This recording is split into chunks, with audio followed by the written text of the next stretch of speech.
Good day, planet Earth. Michael Litten, the last DJ host of Ride the Vibe, playing what he wants to play, saying what he wants to say.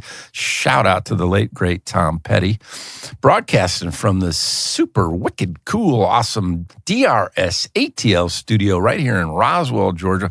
Got my buddy Wahid Gomes on the controls. I don't know what he does over there, but he makes the magic happen. And I'm blessed. Wouldn't be a show without him. We're in our 9th year now, Wahid. That's kind of hard to believe. But at any rate, we're broadcasting from this studio.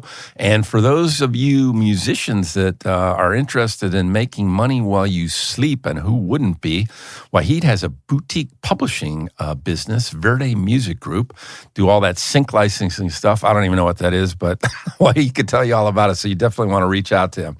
And I'm super, super stoked to have Ian Eschenberg, the lead vocalist of Bitter Luck. And Bitter Luck is a rock and roll band bringing a unique sound to the Washington, D.C. area and beyond, y'all, because, now we're talking about them down here in Roswell, Georgia. Modernizing the classic rock vibes of Aerosmith. How cool is that? Humble Pie, 30 Days in a Hole, y'all. And Guns N' Roses with a progressive flair inspired by Rush and Winery Dogs. And you can check them out at www.bitterluck.com. So, Ian, welcome to Ride the Vibe. It's a pleasure to be here, Michael. Thank you for having me on, man. Super stoked to have you on. And for your fans that are legion and growing, but may not be familiar with Ride the Vibe, the way we roll the show is we're going to play 6 of your songs, not in their entirety, because we want people to actually go out and buy the music from somewhere where you can make some money. And where would you direct them to do that other than the usual spot? Can they get the actual product on the website, Ian? So I will say, and this is breaking news on here. Yeah. Because we haven't actually announced. We've been meaning to announce this and want to make sure we do it in the right way, but I'll say it here just for the heck of it. Good. Yeah. So we're actually about to have physical CDs of our first EP, Show Your Hand, for sale on the website. So be looking out for that. Yeah. So you can get that there. You can purchase any of the music, I believe, on places like iTunes or Amazon. Yeah. Or again, even just streaming the music helps us out immensely. Sharing with your friends, Spotify, Apple Music, all that good stuff. So yeah, perfect. So www.bitterluck.com. Be on the lookout and actually go buy the CD. The way it's an EP. And we're going to play 4 of the songs off that EP. Again, not in their entirety, y'all, because we want you to go buy it so these musicians who are struggling can make some money for their work, which is super, super cool. So we'll play 6 songs, and we're going to chat all things about the music, the backstory of the band, etc. So think digital liner notes. And we always encourage our listeners to get a beverage of their choice, kick their feet up wherever on a raft or couch, etc. And in the studio, we are always excited to be drinking DrinkMate, which is the Carbonate Anything beverage maker. And if you're looking for a way to get yourself off of those toxic sugar-sweetened beverages, I would highly, highly suggest you check out DrinkMate because it can carbonate anything. They've got some cool flavorings that you can add to whatever you put in this DrinkMate unit. And they have a wicked awesome recycling program for the canisters. You order the canisters, the carbonate canisters, and then they send you a self-addressed or a UPS label, send the canisters back, you get a credit on the new ones. It's very, very seamless, not like their competitor, which is kind of a hassle. And if you use RTV20 as your product code, you can get a 20% discount off the unit. So I swear by it, I've been using it for a long, long time. So that's enough about all that business end of stuff. So, Ian, I got to ask you, how did you all come up with the name? Kind of a cliche question, but I like asking. Yeah, no, I mean, one we're always, trying to be prepared for as well, too. I've been asked that a zillion times, I'm sure. Oh, yeah. I mean, yeah, but it's, it's always fun to talk about, too, especially with the string of incidents. So it was kind of a thing where we were really trying to, sit down and, when we, formed the band and, we're nailing down the songs, trying to put things together, really lay a good foundation. Thing we just kept dragging our feet on was the name. Because, I mean, as you probably know, a band name it's so important to try and find something that speaks to what you do and what you're trying to do. And, there was like a week where it just seemed like we were just having this string of like bad luck. And, I remember like one of the straps on like my lucky backpack that I had for years that was in great condition, nothing wrong with it. And one day I like pick it up and I'm going to work and it just absolutely snaps on me. Yeah. Next day, our drummer, Eric, we got a speeding ticket out of nowhere, and just weird little incidents that were kind of happening that just like, man, we just got this bad luck. And I think somebody said bitter luck in the room, and I can't even remember quite which one of us said it, but we kind of heard that and went like, oh, that might be something. And we kind of marinated on it for like a few days because we wanted to make sure, that we felt good about it. Right. And that's how we ended up doing it, and we haven't looked back since in regards to it. So bitter luck has given you good luck as musicians. Hopefully. Well, you referenced your drummer, but I'd like to play UA 2069. And again, y'all, we're only going to play 3 minutes of it because we want you to go out and buy it. And this is their newest release. And then we're going to come back and talk about Ian's bandmates and how they got together. So stick with us. We'll be right back.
it's never enough, no.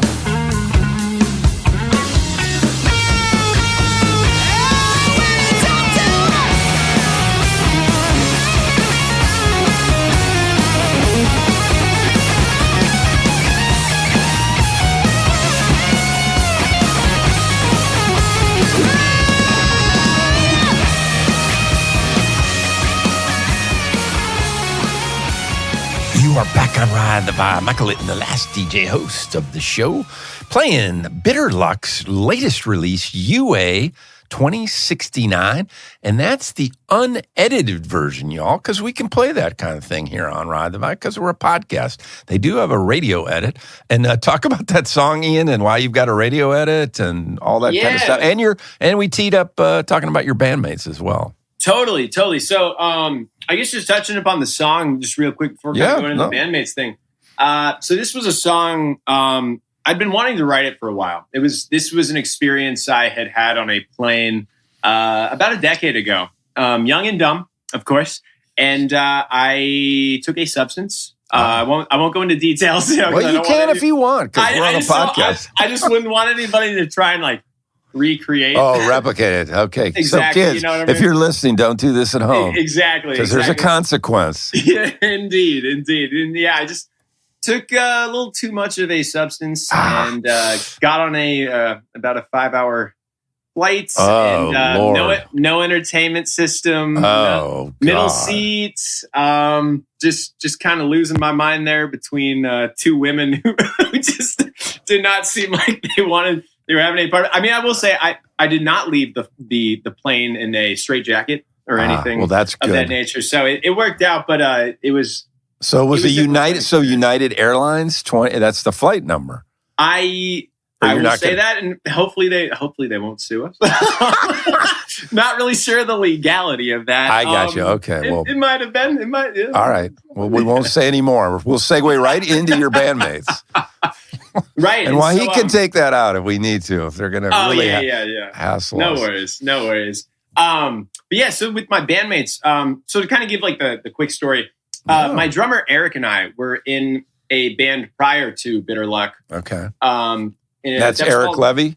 Yes, exactly. Okay. And so I was actually in this band prior to him, and then he joined, and when he joined, you know, he really kicked all our asses in like the right way, sort of thing. And I saw like, wow, this guy's not only super talented, but like he gets like what is needed to try and take something, a musical project such as this, as far as it can go. And so. About 6 months of him being in the band, we kind of had a falling out with some of the other members, and him and I decided that we were going to step away from that band and essentially try and go start something new completely by ourselves. And so we put out some stuff on Facebook. Sure. And we found our bassist, Will Geis. Yep. And funny backstory with Will. Will was actually in another band in the area that my former band had played a show with, and regrettably, when we played that show with them, we kind of did them a little dirty. Him and I made amends with it. You know, I mean, Will's one of my best friends. I mean, they're all my best friends, but you know, I wanted to make sure because I had still, you know, even before we brought in Will, I had still felt, you know, bad about the experience. But again, we brought him in, incredible dude, again, incredible bassist as well too. Yeah. And then later on, you know, so we had, you know, singer, bassist, drums, and we're kind of like, you know, trying to find that unicorn of a guitarist. And, you know, and in comes this, you know, this kid just tatted up, long hair, Les Paul, and Mr. Andre Wells, man. I mean, he came in and he started playing, and we just knew he was the guy. I knew it was it. And we lucked out too, because actually, you know, he was actually looking to go to California for to like a music school out there. But at that time, that was when the wildfires were happening. So the school he was looking to go to and his housing situation apparently had been burnt to the ground. Whoa. According to him. And so it ties in with the bad or the bad luck. The bitter luck of the whole situation. I like that. So, look at that. Yeah, exactly. It's really funny how that all worked out. But we got it all together. And I mean, I think it was like in our first or second practice, we started writing Haunted Hills, which obviously, you know, we'll listen to later. But yeah, so that's very kind cool. of the genesis of things. And so together, how long, Ian? So I count what is unofficially Bitter Luck Day to us as January 16th, 2025. That was the first day that we brought in Andre, and we said, "Hey, man, you got the job." Like, so. I love it. So I want to cue up Drag, which is the release that was just before UA 2069. Then I want to come back and talk about the amazing one, Lucy Pillar, and how... because all roads lead to Lucy. And we'll talk about that after we hear Drag.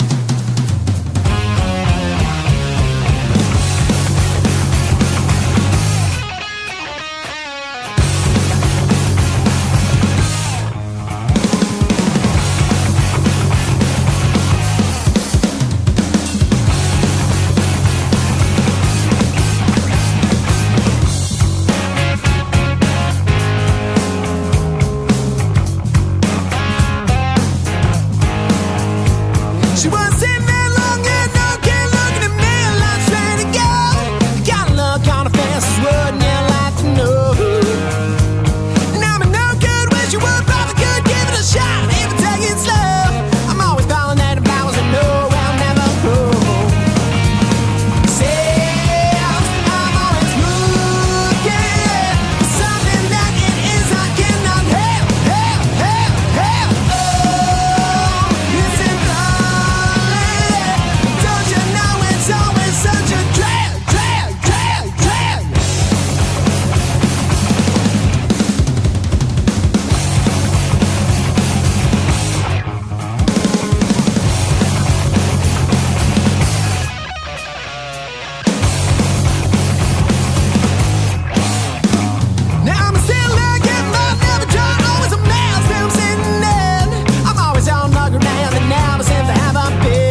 Ride the Vibe. That is Drag. That is also a new release by Bitter Luck, a band out of Washington, D.C. We're having a conversation with Ian, the lead singer, whose powerful, wide-ranging vocals drive the songs. And Ian, right before we got into the song, we were talking about the amazing one, Lucy Pillar. And I have said of Lucy, and I don't think it's hyperbole, that when you are best friends with Paul Rodgers and Simon Kirke, as she is, you are probably 1 to 2 degrees of separation away from knowing all musicians on the planet. And it is through Lucy that we, Ride the Vibe, has been introduced to you all. So quite a blessing for us. A bit of good luck for us. Yeah. I was going to say, those puns are going to be going on. I know. Even a blind squirrel finds a nut. Oh, totally good. But yeah, no, Lucy has been just awesome. You know, I remember she reached out. I don't know if it was the band account at first, but her and I started talking kind of like one-on-one. And she's a wealth of information, and she's just been incredibly kind, made a fan club for us. I mean, just going out of her way to do and suggest things that have just been just so beneficial. And really, really just riding for us, which, you know, especially at a band at our level that we're at right now, you know, the people who ride for us like that and really advocate for us, it means a lot. It really does mean a lot. And again, I'm super stoked that she was able to connect us and that I was able to come on here and that we're doing it up now like this. So I love it. Well, so in keeping with kind of the intro, Aerosmith, Humble Pie, Guns N' Roses, etc. So what band or bands from back in the day would you just have given your, whatever to have seen live? Oh man, I would have. I mean, obviously, like Zeppelin's got to be up there. Yes. 70s Aerosmith for sure. Obviously, Humble Pie at that time. Yeah.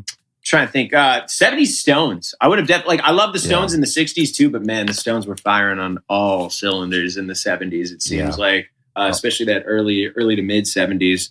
I mean, there's so many. You go on and on, right? Honestly, I mean, I listen to more music before I was born than I do after. You know, I mean, that's just the kind of guy I am and the kind of music I love. Interesting. So. Well, so that kind of segues nicely into what's your background? How'd you come to music? What's parents, grandparents, church? Yeah. So, or none of the above. So actually, so both my parents, we're a bit older for having myself and my brother. And so they really loved, my mom, they had like Beach Boys, the Everly Brothers, like a lot of more of the sort of 50s, 60s sort of stuff. Mm-hmm. But they were also surprisingly, both of them claiming Montana as home. They both like their country. And so there'd be a lot of that 90s, early 2000s country playing. So that's kind of stuff I was introduced to, that weird mix of stuff. Yeah. Then it's going to sound kind of crazy, but as a young kid, pop punk was big at the time. Okay. So I got into that. And then it wasn't probably until about early middle school when I found Nirvana. And I kind of realized oh, wow. There's a whole section of the world of music that I'm missing. And I just started diving into every nook and cranny of rock and roll and other genres, of course, as well. But really the landslide of just falling head over heels into rock and roll. When did you pick up the microphone or instrument? So I kind of flirted around with singing as a kid and whatnot. Never really felt super comfortable with it. Mm-hmm. Met some buddies in middle school who kind of want to start a pop punk band, kind of was doing that. My problem is when I was in middle school is that I was so into the band Blink-182 that I had convinced myself that my singing voice was the same singing voice as the guy who plays guitar and sings, Tom DeLonge, in there. So that was something I had to kind of break out of. But but from that, so with those buddies though, one of them had an older brother, and the older brother had a more respectable band. Okay. And so they'd kind of heard me sing and whatnot and do some stuff, and they're like, they were looking for a singer. And they're like, all right, let's bring you in, kind of do that up. How old were you in? So I was about 14 at the time that I got brought into that. Yeah. Wow. And so we were, we were playing shows, writing music, doing all that. How were you getting into the clubs? How were they letting you into the clubs? Honestly, I'm not even entirely sure either, but like my rhythm guitarist at the time was just shooting off emails left and right. I mean, he was the mover and shaker. Yeah, but at 14, how were they, underage thing and alcohol and all that? Yeah, exactly. Well, yeah, a lot of X's on the tops of my hands. Gotcha. Oh, I got you. Okay. Oh, yeah. Yes. All that sort of stuff. But yeah, recording in like GarageBand and stuff and doing that whole thing. But I really learned a lot from that. And then kind of going off to college, thought, okay, because we kind of broke up at the end of high school and whatnot, kind of went our separate ways. Kind of thought I was done with the music thing. It's like, all right, it'll just kind of be a hobby. And then and lo and behold, here I am again. Yeah, I love that. Happy to be here. I love it. Well, good. Well, I want to cue up The Ropes, which is it the first song off the EP, Show Your Hand? Yeah. So, and then for listeners out there now, we're now segueing in to those first two songs we played were brand new releases. And now we're into the Show Your Hand EP, which you are going to be able to buy in its entirety from www.bitterluck.com. Strongly suggest you go out and do that. And we'll talk to Ian about, how they crafted the album, laid out the songs, et cetera, et cetera. So let's cue up The Ropes if we could, Mr. Wahid.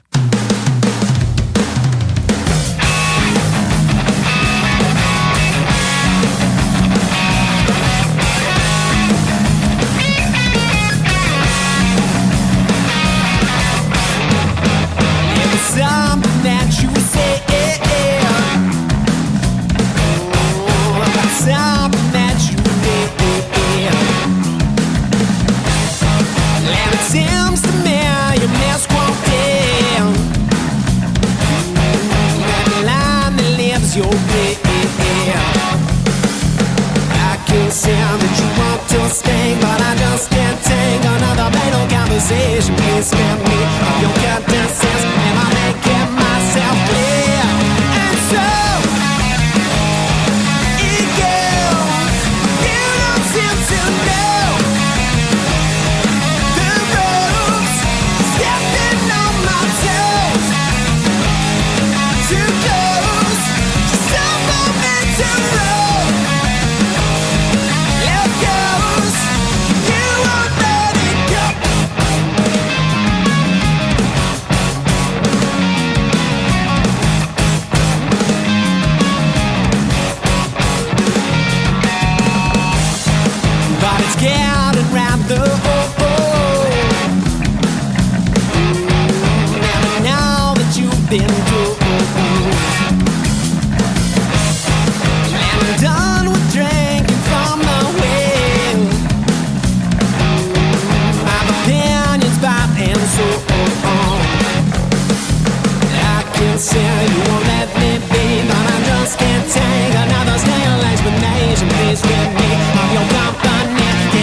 Ride the Vibe, and the producer of the show, Wahid, is super impressed with the mixing, so wanted you to talk about where that was mixed and who did all of that for y'all. Yeah, all the recording, etc. Wahid likes to get into that nitty gritty because that's his forte. So he's my Ed McMahon now. It's funny. I might be only 32, but I understand that reference. Good. I know exactly. It's not, well, when you reference Beach Boys and Everly Brothers, I figured you must. Oh, yeah. Oh, no, absolutely. But yeah, I mean, in terms of, So we've kind of got the one-stop shop, one-man machine. Our producer engineer extraordinaire, Mr. Ben Green. He has a studio in DC called Ivacoda. Incredible room, incredible dude. And yeah, we went in there when we were recording the Show Your Hand EP. I think we went in there for about 3 or 4 days and just really grinded it out. Yeah. And he just worked his magic, and voila, I guess, as they say. I love it. So talk about The Ropes, that first song off the EP, Show Your Hand, which is going to be available to purchase on bitterluck.com, your website, and your writing process. Who does the writing? How does the collaboration work? All things related to that kind of thing. Totally. So a lot of it is, we kind of either have our guitarist Andre or Will, our bassist, and they'll kind of come in with different riffs and whatnot, and we'll kind of, play with things and work with them and kind of mold the song from there. I will absolutely say those guys do a lot of the heavy lifting, especially when it comes, musically, instrumental wise. Okay. And I kind of sit back. I'll still put in my feedback, but I like to let them kind of work things out. But obviously, if I feel like something isn't working, I'll kind of speak up and say my piece. And then, all credit to those guys when it comes to the lyrics. They just kind of say, hey, take this and do what you got to do with it and figure it out. And for me, it's really a big thing with lyrics where I like to have like more or less a finished structure of a song and kind of sit with it and be like, okay, how does this make me feel? Yeah. What do I feel like I want to talk about? Do I feel like what I want to talk about is going to work with the vibe that this song is kind of giving me? Can it relate to other people in that sense? And just going down that whole rabbit hole. With this song specifically, I kind of... this song is about, and I know we've probably all been in this kind of situation where I know some people who, those kind of people who they talk a lot to you and they talk a lot about things that you can tell they don't really know, but but they won't pick up on the social cues that they just like won't stop talking to you about it. And you're just hoping and praying that at some point their mouth will stop moving and that they'll just shut up and sit down and just, it's just like one of those, but you're too kind to say anything to them. You're just hoping they'll figure it out. So you want a rope around their neck or a rope to pull them off stage? Well, it's kind of like, it's not nearly as violent as that. But, all right, it's kind of like they don't know the ropes of, the social cues, don't understand, like, you know what I mean? Kind of like. You want them on the ropes like Ali had Frazier. Yeah, exactly. Nice sports reference thrown in there, yeah. Maybe not. That's too violent too. I love Believe me, inside I'm like seething in those moments. So what do you have, a pad and paper? Do you have a specific time you write? Does it come to you? You got a recorder out? Talk about that a little bit, Ian. So I'll kind of, for me especially, I like to start with the melodies. Okay. Kind of have like a melody in mind that I can go off of. And then again, it's taking like, okay, what do I want to say? But I'm also huge on syllables. I think, and it might seem like this kind of minute, forgotten detail, but I mean, for me, like the best singers and lyricists, they make it fun. They make it, it's not only like you like what they're saying or how they're singing it, but like, how are they saying it? You know what I mean? Does it feel like it's kind of rolling off the tongue nicely? Yep. And I always want to make sure that, say like, songs about a girl, right? Everyone's written a song about a girl, right? And it's always trying to figure out, how do I take what might be a cliche topic and kind of give my own unique spin on it that doesn't just feel like it's what everyone else has already said about this topic 1,000 times before. And so that's always can kind of be the challenge, but it's always really fun to be able to try and kind of figure that out. Do you have a time when you do it, or does it just come to you when? I like to sit down, I'll leave it open like during the day. Sometimes I'll just have things like hit me in different moments and I'll kind of pull out my phone and like type it out, make sure I save it for later. But I like to really like sit down with a song by myself and just kind of really just sit with it, focus in and really kind of channel where I'm at and where I want the song to be. I love it.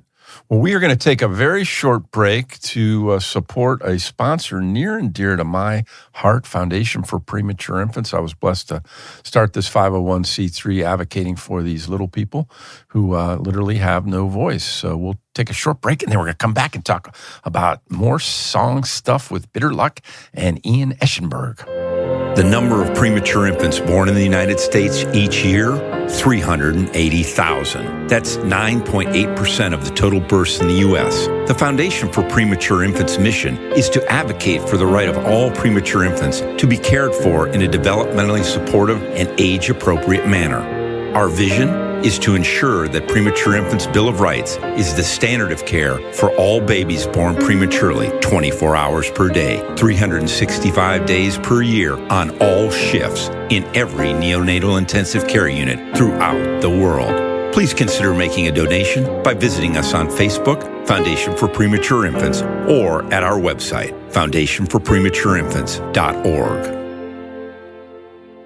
We are back on, and thank you all in advance for your support to the Foundation for Premature Infants. We take the money that you generously give and help clinicians continue their education so they can have best practices for these little ones, because it's always changing, and these little people are amazing. They're staying, or the age of viability is getting younger and younger as technology and care practices improve, so that's super cool. So, Ian, we're talking about your EP, Show Your Hand, and your writing process, and we're talking about, how you do it and your structure, et cetera, and during the day. I know you've got a fascinating day job, and I wanted to have you chat a little bit about that, and then does that play in at all? Does it help in that regard? Or I will say my job is fantastic. So I work as I was telling you, I work at a TV station that is situated within a senior living facility. Yeah. And, all my coworkers, all the residents are so supportive. Yeah. They really show me a lot of love. And especially my direct coworkers and my manager are especially supportive and let me, they're very flexible with me. Yeah. And, when it comes to the band and always are rooting for me in that regard. And talk about so TV station within, so it's broadcasting to the residents only, is that? Yes. So especially with, HIPAA laws and whatnot, yes. We only broadcast within the community. Yep. And, I get to, be a director, I get to be an editor, I get to be a producer, I get to be on air talent, all that good stuff. And, we have like a daily live show. We film different events and rebroadcast them, all that fun stuff. It's really, really, half the time it doesn't even feel like work. I'm always just having so much fun. So, and it's 24/7, the station?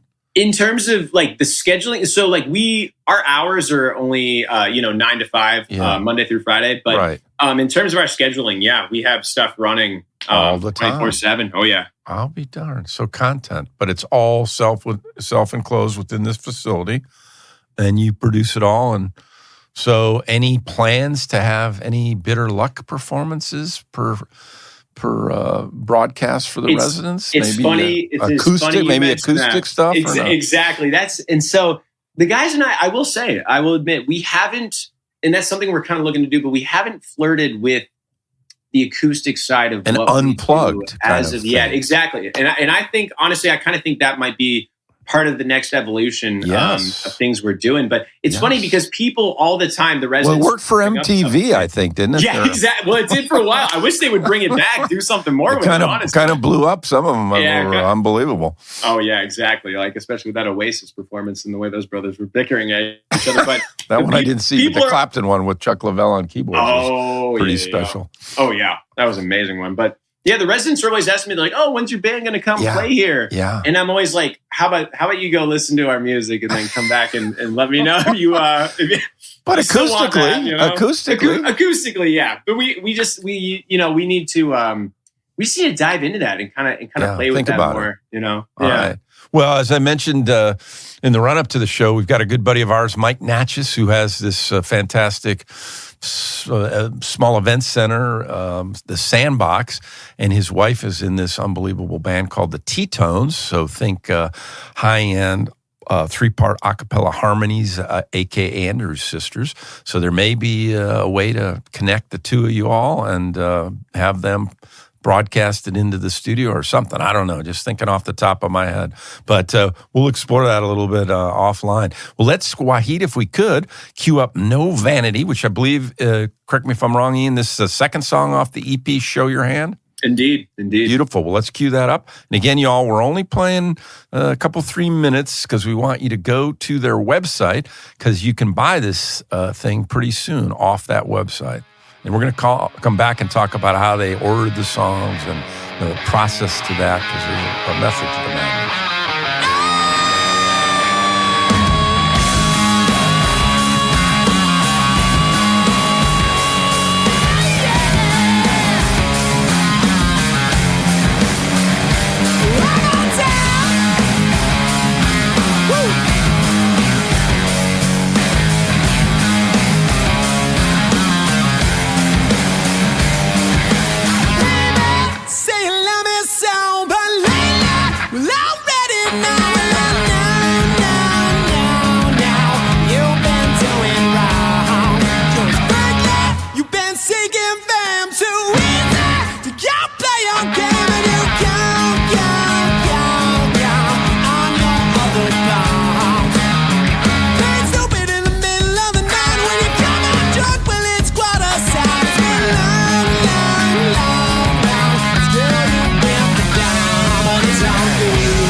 Ride the Vibe, broadcasting from the DRS ATL studio right here in Roswell, Georgia.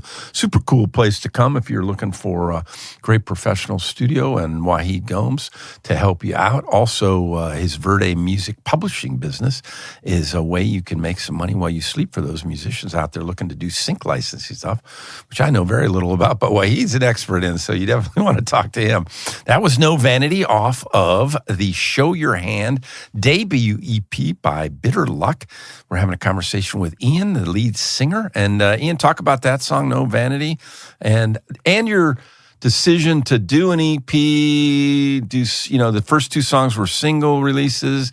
How do you sifting through this marketplace, which is so chaotic as it relates to how to release stuff? Yeah. So, to touch upon No Vanity first, that was a song. It's interesting because it's a song I thought I was writing about one thing at the time, and it ended up being about another. I thought I was writing it about, past experience with a girl. And then when I kind of listened to it and I kind of realized, how quickly I'd written it after the dissolution of my last band, I kind of realized it was more touching upon aspects of stuff having to deal with that. Yeah. But yeah, no, in terms of the EP release, so we knew as soon as we started this band, we said we have to lay down all the foundational groundwork. We need to have some songs ready to go. We want to release an EP. And especially the name of Show Your Hand really kind of felt like sort of like a calling card of like coming out of like, here we are showing our hand, like here's what we got sort of thing. And I will say, credit to the other guys, because I know especially Eric and Will really took their time in trying to. I mean, we all had a hand in this, but I remember them really leading the charge and really trying to make sure that the track listing or the track order, I should say, really felt cohesive. Yes. And felt like everything really goes into each other Yes. in a good way. So, huge kudos to those guys. So don't just gloss over that. I mean, you're being modest, but there's a lot of time and effort put into that, and it's lost now with the whole one-off Spotify kind of thing. Oh, exactly. Exactly. But you're referencing, I mean, they mindfully thought about which song first, which second, and probably changed the order multiple times, I would imagine. Oh yeah. They just have such it's honestly something I'm trying to I'll be in their presence while they're kind of having conversations about these things too. Mm-hmm. And I'm trying to pick up on exactly kind of, it makes sense to me, but I'm still trying to wrap my mind of how are they kind of thinking in such a way like that? They're saying things that I wouldn't have even thought about, of one song going into another and different things like that. And we knew, especially, and it's weird because, it's like what you were saying of how so many artists are just releasing one-offs and whatnot. Right. But obviously the current day, the one-off is kind of, the single is just kind of the thing to do, releasing something every 2 months. But within the rock genre, thankfully, the rock audience, they still want longer form, whether it's EPs or albums. And, and we absolutely appreciate that. And, always try to stick to that and release singles in the traditional sense of, hey, we're releasing singles towards, another longer form project. Yeah, I love it. Well, I want to talk about that. What about vinyl? What do you think about the comeback? Is it going to sustain? Is it viable? Is it, I honestly have been very impressed. I've always held a soft spot in my heart for vinyl. I love vinyl. I know the guys and I are flirting with some. It's kind of like what I was telling you with the CDs, where we want to make sure we're doing things in a high quality way. Right. So we're still trying to figure out the whole kind of vinyl situation. Yeah. But yeah, no, I love vinyl. I love having something tangible. Yes. I'm very old school in that way of how I love that sort of stuff. So super cool. Well, let's cue up, Wahid, if we could, the third song, I believe. Is that right? Third off of Show Your Hand? Yes. Back on the shelf. Yep. And then we're going to come back. And so you guys are getting, I think, new to Ride the Vibe, that this is my idea of the digital liner notes.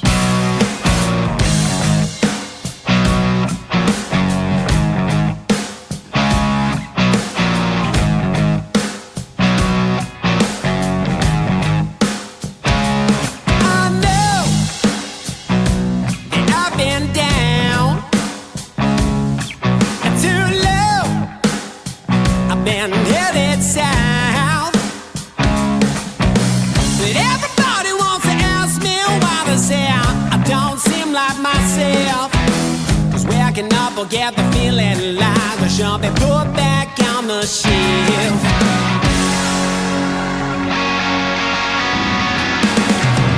Cause the sun doesn't shine like it used to. Now that birds sing out of tune. Hundreds and days will number. Lord, I can't shake this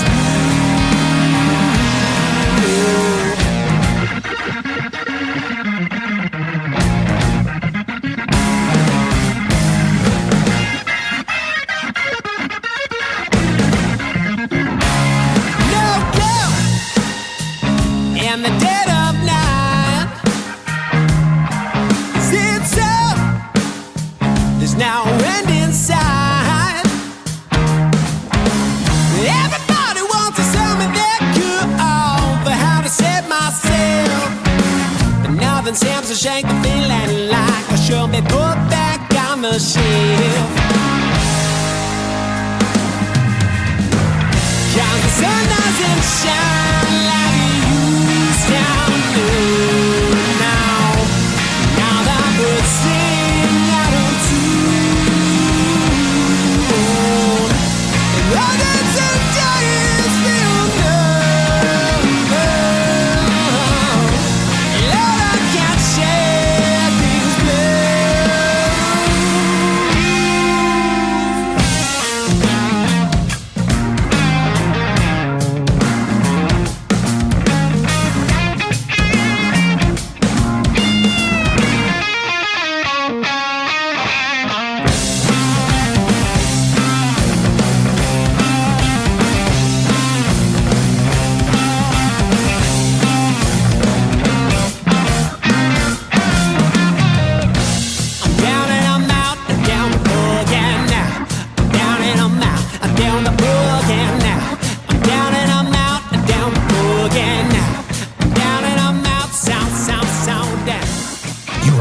on Ride the Vibe. Michael Litten, the last DJ, playing what he wants to play, saying what he wants to say, and in this case, playing the super wicked awesome songs of the band Bitter Luck out of Washington, D.C.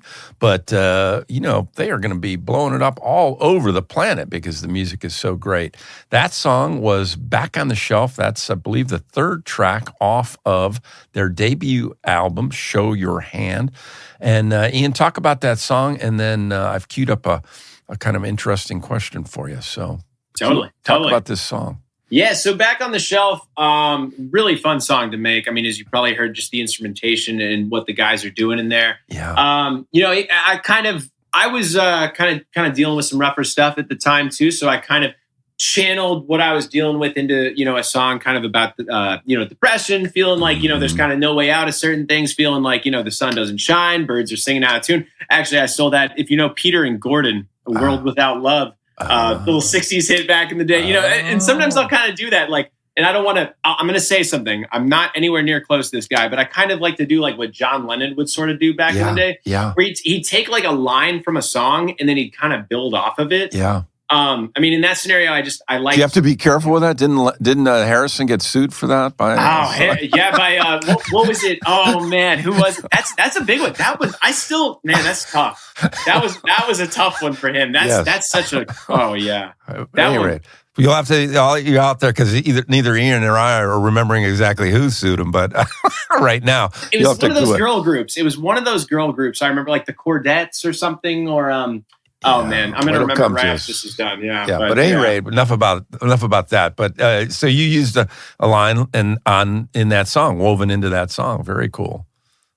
I love it. So I kind of like, just for my own curiosity, if you could put together any three-piece band of any musician that's currently alive or has passed us too soon, who would you put together? And you can break the rules if you want. You can make yourself the lead singer. You can, add a fourth, whatever. It's totally your call.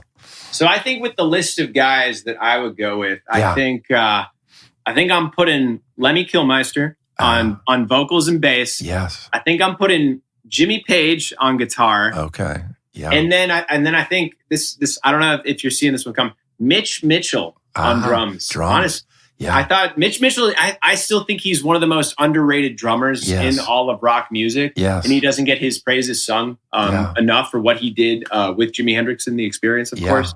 Yeah. And your lead singer, talk for folks that may not know, lead singer of, and in the group sort of thing. Oh, I'm saying Lemmy. Yeah, Lemmy from getting from Motorhead, of course. Motorhead, yeah. Very cool. And if just kind of tying into that, if you were recommending 3 albums you think people must have, do you have a couple off the top of your head, 2 or 3? Yeah, totally. I mean, I think for me, some of the albums that have inspired me the most, Rocks by Aerosmith, 50 years old this year. No way. Crazy, man. It's crazy. Wow. Yeah, absolutely wild. I'm a big Led Zeppelin one guy. Yes. Here's the thing. I love all their albums, but there's something for me when it comes to Led Zeppelin. I just need to interject because I just saw it recently, and but Becoming Led Zeppelin is a fascinating documentary. Oh, the only thing I hated is that it stops after the second album. I was expecting the whole more. Well, thing, but just so not only Jimmy Page, a brilliant musician, but what an incredible marketer. To be able to get Ermit Aragon with Atlantic to allow him to do the whole album as he envisioned it. So very cool. Oh, yeah. Oh, no, absolutely. What? So you got Rocks, you got Led Zeppelin 1. What's your... and then I might just have to go Exile on Main Street, man. Look at that. I think the Stones just... I honestly think pound for pound, that could be their best album. Yes. I mean, there's just magic caught up in that album. I love it. Well, those are 3 great picks.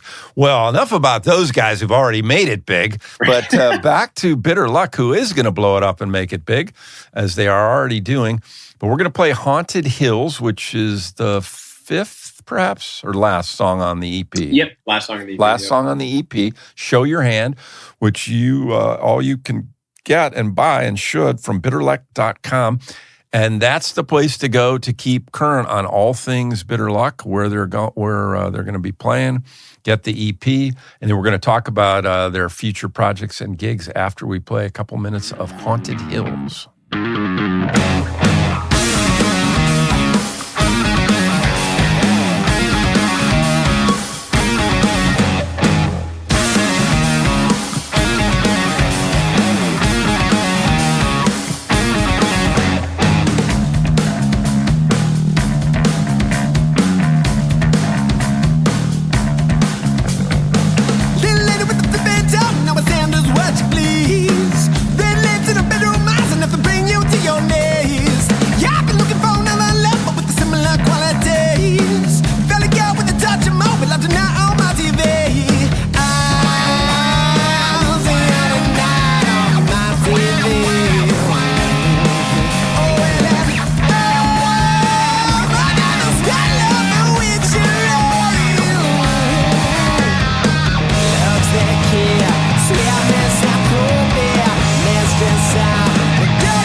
Haunted Hills off of Show Your Hand, Bitter Luck's debut EP. Ian, talk about that song and then kind of wrap up the show with parting comments where people can actually see you live and, all things Bitter Luck.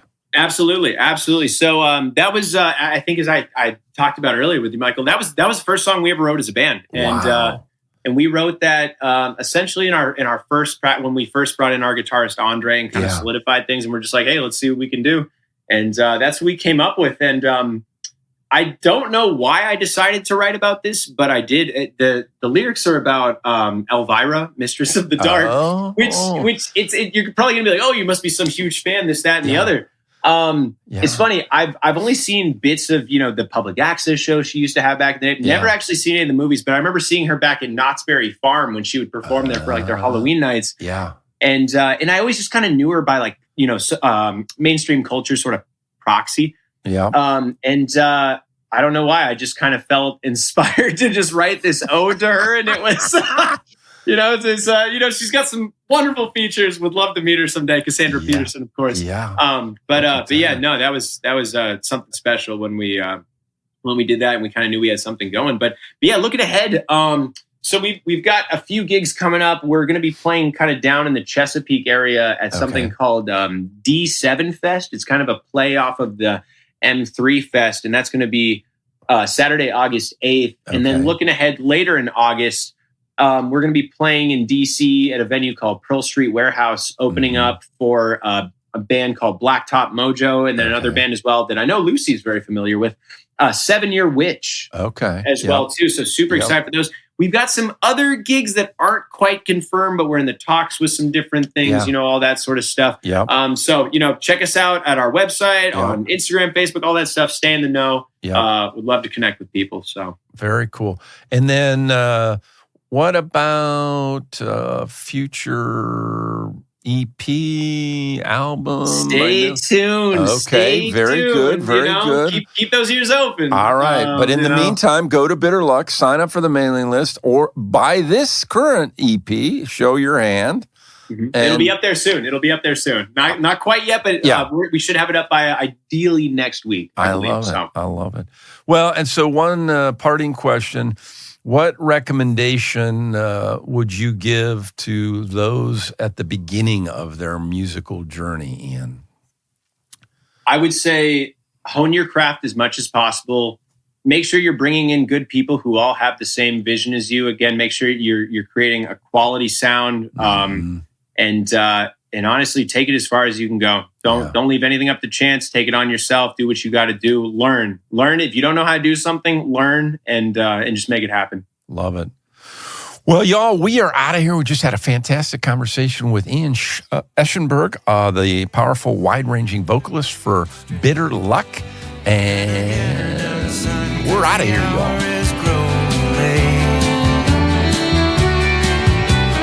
Maybe